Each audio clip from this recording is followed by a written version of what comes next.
Sesulit apa sih cari kerja zaman sekarang? Apa benar saingannya semakin banyak? Faktanya, job fair atau bursa kerja yang iklannya seliweran di media sosial selalu diserbu para pencari kerja. Salah satunya pameran bursa kerja yang diadakan Kementerian Ketenagakerjaan pada 22 sampai 23 Mei lalu. Salah seorang yang datang ke pameran bursa kerja ini adalah Putri. Meski hujan, Putri yang bulan lalu baru wisuda tetap datang mencoba peruntungannya. Di sini kan memang kita nggak tahu bakalan kayak gimana, bakalan dapat atau enggak, tapi kan setidaknya ada usaha. Daripada tidak berusaha ya mau kemana? Tidur di rumah kan salah juga. Ini antrean yang akan masuk ke ruang job fair. Bagaimana keadaannya di dalam? Karena kapasitas ruangan terbatas, Putri dan para pencari kerja lainnya harus menunggu di luar sampai ruangan bisa menampung mereka. Lorong-lorong di antara stan perusahaan-perusahaan yang membuka lowongan pekerjaan penuh sesak.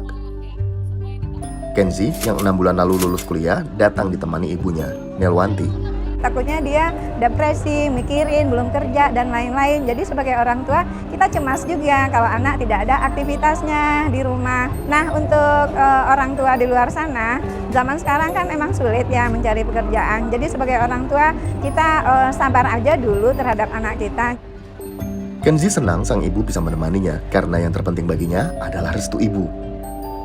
Untuk mencari kerja diantarin ibu nggak terlalu risih sih. Ibu juga ngeliat juga, nyari peluang juga buat saya gitu kan. Mencari lowongan pekerjaan yang terbaik tentunya. Namun pencarian mereka terhambat banyaknya orang yang datang mencari kerja. Selama 2 hari, bursa kerja yang diadakan Kemnaker ini dikunjungi lebih dari 22.000 pencari kerja. Atau lebih dari 1/4 kapasitas Stadion Gelora Bung Karno. Dari jumlah itu, hanya 912 orang yang masuk tahap wawancara langsung. Sementara itu, Putri dan Kenzi masih belum beruntung. Sebenarnya karena rasa penasaran juga sih, Mas. Penasaran kan, ada apa sih ini, maksudnya kayak ada kesempatan nggak kira-kira. Wah, untuk peluang dengan angka pengangguran yang tinggi tentunya akan menipis ya. Apa yang dikhawatirkan Kenzi tertuang dalam catatan BPS. Pada Februari 2025, jumlah pengangguran di Indonesia sebanyak 7,28 juta jiwa, atau naik 1,1% jika dibandingkan tahun lalu. Dengan begitu, tingkat pengangguran terbuka mencapai angka 4,7%. Bukan sekadar angka loh, IMF memproyeksikan pada 2025 ini, angka pengangguran di Indonesia mencapai 5%, kedua tertinggi di kawasan Asia, setelah Cina yang 5,1%. IMF juga memproyeksikan tingkat pengangguran di Indonesia tahun 2026 naik lagi, jadi 5,1%. Pemerintah berjanji akan menyediakan lapangan pekerjaan dengan memetakan potensi pekerjaan di beberapa sektor. Salah satunya adalah sektor pertanian yang kata pemerintah akan menyerap 890.000 tenaga kerja.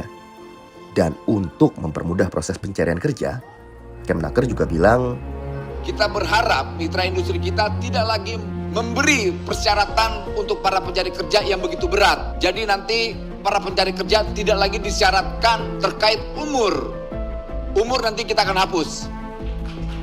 Kedua, soal syarat harus good looking dan sebagainya, itu juga tidak ada.